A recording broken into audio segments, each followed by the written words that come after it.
On a coup d'or, ça se goûter, ça c'est plus fort. Ça peut plus, c'est provoquer des lésions. C'est le genre de chanson qui passera pas en télévision.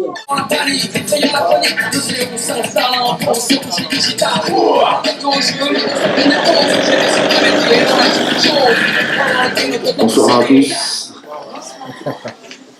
Yes, on est ici pour parler de rap. Le rap a 30 ans aujourd'hui. Vous avez 20 ans au niveau du rap aujourd'hui. Vous avez fêté ça en début d'année.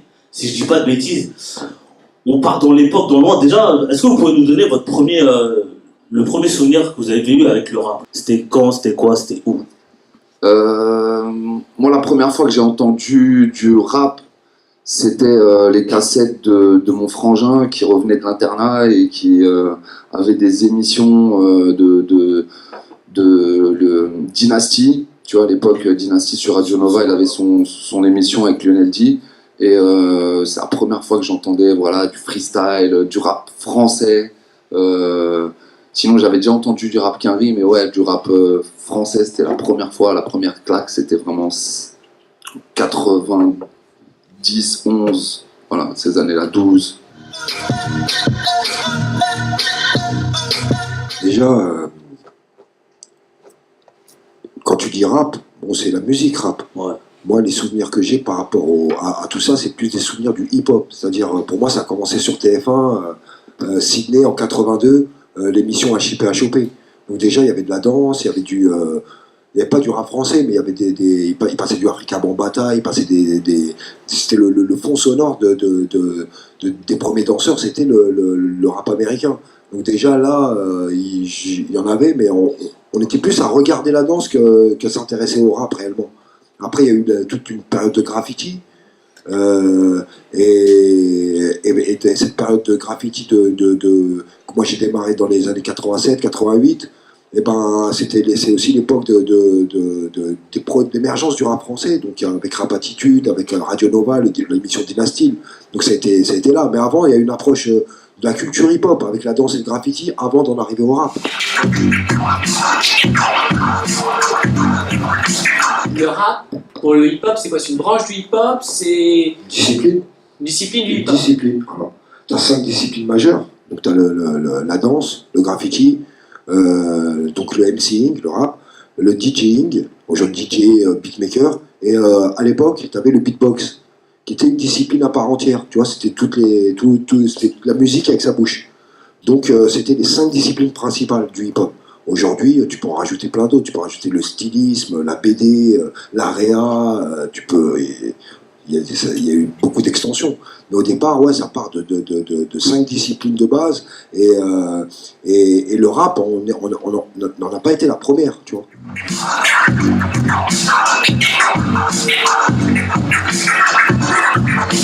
Tout était lié, mais il y avait plus de projecteurs, on va dire, sur le tag. C'était plus... D'abord la danse. Voilà, après, la danse, c'était une mode. Alors, comment c'est venu en France?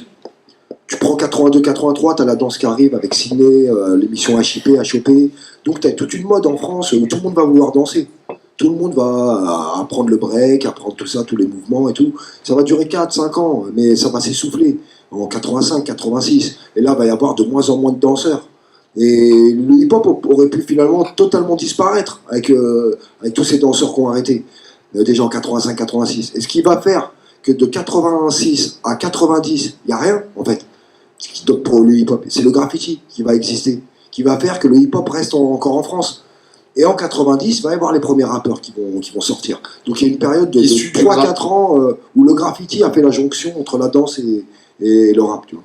Où c'est justement ces premiers rappeurs qui sont issus du graffiti. Voilà, Joe Star issu du graffiti, Rocky Squad issu du graffiti, DJ Spank issu du graffiti, Roca, Danny Dan, Fab, Aketo, tout ça c'est d'abord des graffiteurs avant d'être des rappeurs.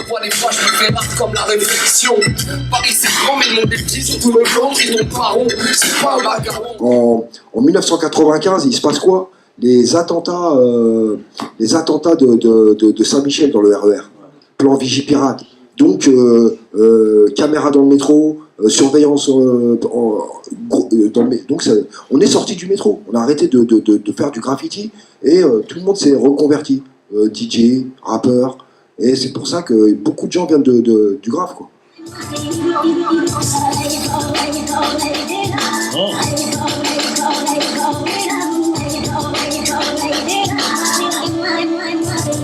en France, enfin, c'est surtout, on parle surtout de rap conscient. Est-ce que vous pouvez expliquer, tu parlais un peu du côté social aussi qui était très important là-dedans. Est-ce que vous pouvez expliquer pourquoi le rap français est assez vite devenu du rap conscient et c'est un peu la... Moi je te dirais que on a connu le rap américain, les premiers rap américains qu'on a pu connaître ici en France. Ça a été beaucoup du rap conscient justement. Ça a été en 1990, ça a été des groupes comme Public Enemy, des groupes comme ça, donc qui étaient très militants, très revendicatifs. Et nous, le rap français, dès le départ, on l'a pris comme ça. Donc en 90, tu as des morceaux comme Le Monde de Demain d'NTM. Et là, on peut dire que la France va découvrir un peu la banlieue, tu vois. Va découvrir les quartiers, la banlieue. C'est vraiment pour moi, c'est un vrai point de départ, tu vois, Le Monde de Demain.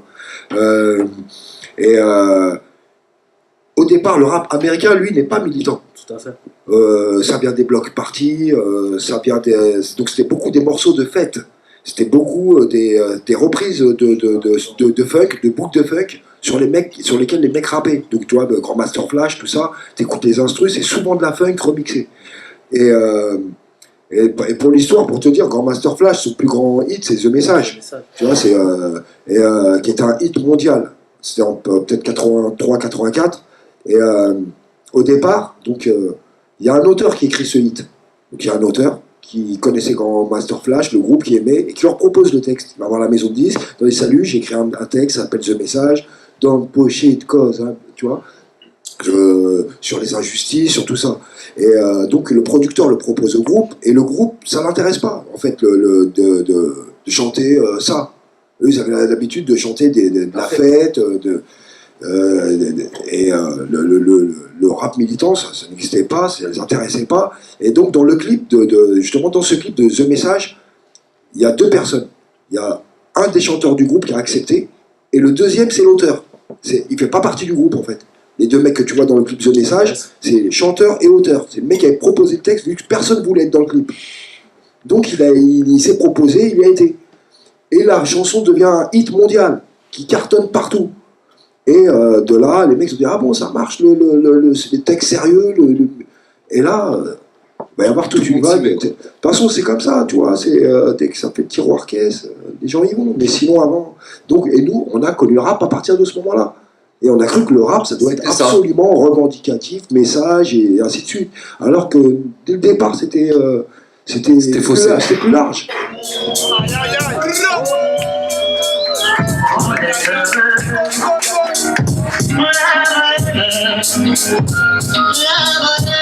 Quelque part, ouais, le rap, c'est pas que du rap engagé ou du rap qui dénonce. C'est un fantasme, hein. Le rap engagé que doit l'être, tu vois. Ça aurait même été la marque de fabrique de la France si c'était pas du rap conscient. Et à la fois, la France a une tradition littéraire, de textes, de Hugo, Zola. Donc, le militantisme a tout de suite collé, tu vois.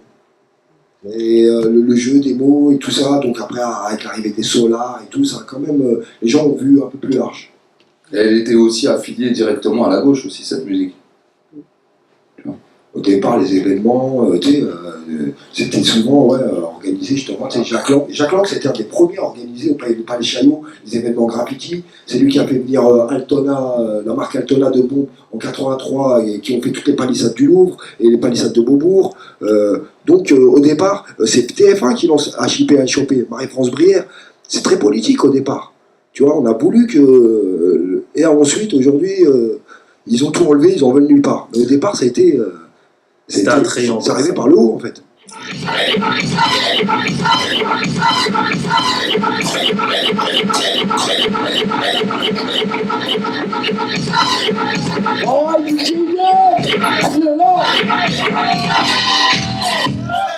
Et du coup, justement, on était en train d'en parler. Donc, le rap commence à se développer. Il y a des fanzines, il y a des magazines, il y a des médias qui commencent à se développer. Mais dans l'opinion publique, quand tu es rappeur français, comment tu es perçu par l'opinion?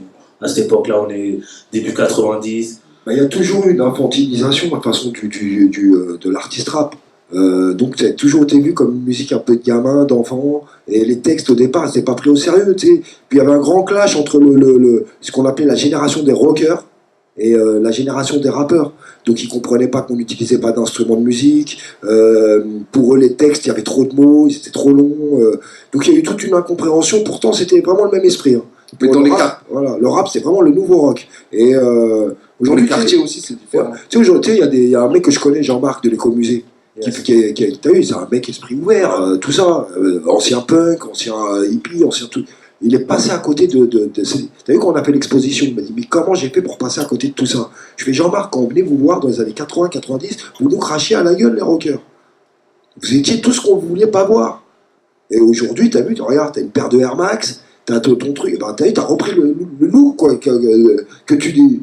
Ouais, j'ai pas compris quand c'est arrivé. Et pourtant, c'était, je trouve que c'est très parallèle. Le rock indépendant et le rap indépendant, il s'est construit de la même façon, par des petites affiches, des petits autocollants, des petits disques vinyles. Il y a plein de similitudes. Et donc, le rap français n'a pas été très bien vu au départ par les journalistes qui ne voyaient pas ça comme l'écriture, par les rockers qui ne voyaient pas ça par la musique, par les techniciens qui, quand on arrivait à faire une balance, comprenaient pas qu'on arrive avec une cassette.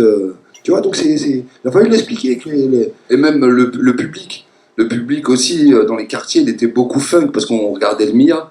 Et eux, ils ont repris le George Benson parce que c'était la musique qu'écoutaient justement les gars qui ont 50 ans ou voilà dans les quartiers, qui ont 50 ans aujourd'hui dans les quartiers. C'est eux qui écoutaient les débuts du rap. Et ces gars-là, ils écoutaient quoi? De la funk, tu vois. Déjà aussi pour les auditeurs, c'était pas facile de passer.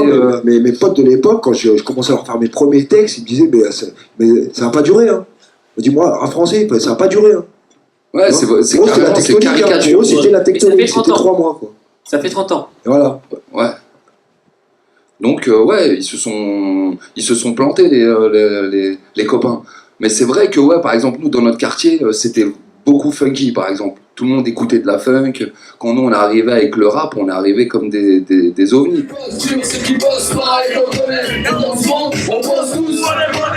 Du coup, on est au milieu des années 90. Est-ce que vous pouvez nous dire un peu les places fortes de cette époque-là? C'était quoi un peu les groupes, les quartiers qui vraiment...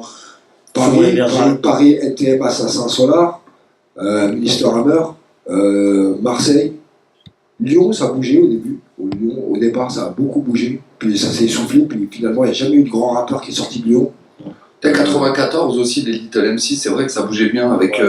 Banlieue Sud. Voilà, ça a toujours été le 94 quand même. Hein. T'as vu une compétition. EJM, voilà. T'as vu une compétition entre la banlieue nord, NTM Assassin, et la banlieue sud, avec Doudou Masta, EJM, Salia, Little. Et les gars, ils se croisaient entre eux, ils se côtoyaient, ou alors c'était assez... Ils se connaissaient, la preuve que Rocking Squat, il faisait partie d'NTM ou un truc comme ça, non? Ouais, ils étaient affiliés. Ils étaient dans le même crew de graffiti, et ensuite en rap, ils ont fait 2 groupes. Ils ont fait 2 groupes. Au départ, c'est le même crew de graffiti. Je sais pas si les gens ils connaissent un peu ce qu'on a fait dans 2002, 2001, 2000, du mal à se confier, tout ça, ces époques-là. On va faire un petit échantillon, là. Du coup, le rap, quand il arrivait avec les mixtapes, notamment la mixtape Rap Attitude en 89. Celle-là, elle a marqué pas mal les esprits. Est-ce que vous pouvez nous expliquer un peu de ce délire de mixtape? Aujourd'hui, ça n'existe plus vraiment. Rap Attitude, c'est un album. On va dire, c'est... Alors, Radio Nova, il n'y a aucune photo de 85 à 90 de tout ce qu'il y a eu des émissions de Lionel D et Dynasty. Donc tu as eu NTM, Assassin, Minister Hammer, et plein de rappeurs qui sont connus aujourd'hui. Les BBMC, je dis les BBMC, tu connais pas. Et ben, aujourd'hui, ça s'appelle 2 balles de nègre.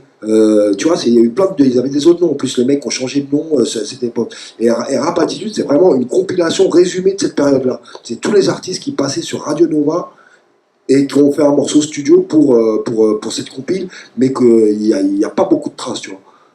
Donc, c'est l'époque où on écoutait sur cassette encore. Ouais, non, elle est en CD, il y a Rap Attitude, après ils ont sorti un 2 qui était discutable, mais le premier, c'est la base sur quoi on est parti. C'est le premier morceau d'NTM sur disque, c'est Je Rap, c'est le premier morceau d'Assassin, la formule secrète. Les seuls qui n'y avait pas sur cette compile, c'est IAM. Sinon, il y avait tout ce qui pouvait se faire de bon dans cette génération. Et donc, du coup, le délire des mixtapes, c'était voilà, les DJ. C'est autre chose, la mixtape, ça arrive en 93. C'est en 93, DJ Clyde, la première mixtape. Ah, c'est plus compilation. DJ de l'Assassin. Et ensuite, les Cut Killers, les Cut B. Mais d'abord, 93-94. Là, c'est un autre concept. C'est le DJ qui mixe tous les vinyles qu'on sortait et qui, en plus, invite des rappeurs à faire des inédits Alors c'était des home studios, nous on allait chez Cut Killer, on allait dans sa chambre. On allait dans sa chambre, sa mère elle nous faisait du thé, des fraises, des gâteaux. Ah, Tu vois, je veux dire, c'était c'était le départ de ce qu'on appelle les home studios. Les mecs dans leur chambre, un peu de matos, un peu de trucs, un micro, on enregistrait. Et ça passait dans une cassette, c'était 200, 300 exemplaires. Pochette fait à la main, photocopiée. C'était recopié 1000 fois par contre. Il n'y avait que 300 exemplaires, mais c'était recopié. Et ça, c'était un outil de promo. C'était un vrai outil de promo pour nous, parce qu'on passait par la télé, on n'avait pas d'argent pour faire prendre des spots de pub ou quoi que ce soit. Donc, ça faisait partie aussi du street marketing. Tu vois, c'est ce qu'on a appelé le street marketing. Et pour moi, le street marketing, c'est aussi les rockers qui l'ont inventé. Parce que tu vois, tu prends le groupe Téléphone, son premier gros concert qu'ils avaient fait au Bobino, c'était... ils n'avaient pas d'argent pour faire les affiches, et donc ils avaient fait à la bombe des fausses affiches dans la rue, où ils écrivent téléphone, au Bobino, vendredi, et c'était ça le street marketing. C'était de la débrouille, c'était vendre ses cassettes, faire un stand à la fin du concert, et on a fait la même chose, et dont les mixtapes. C'était plus dur aussi de se lancer, du coup, dans les années 90, quand on était passionné qu'aujourd'hui, par exemple. Bah, aujourd'hui, il y a Internet, donc ça a des avantages, des inconvénients, tu es aussi noyé dans une masse. Et à l'époque, c'était plus facile, mais il y avait moins de monde. Donc, on pouvait aussi plus facilement être détecté, être vu. Qu'aujourd'hui, c'est pour sortir du lot, c'est un peu compliqué.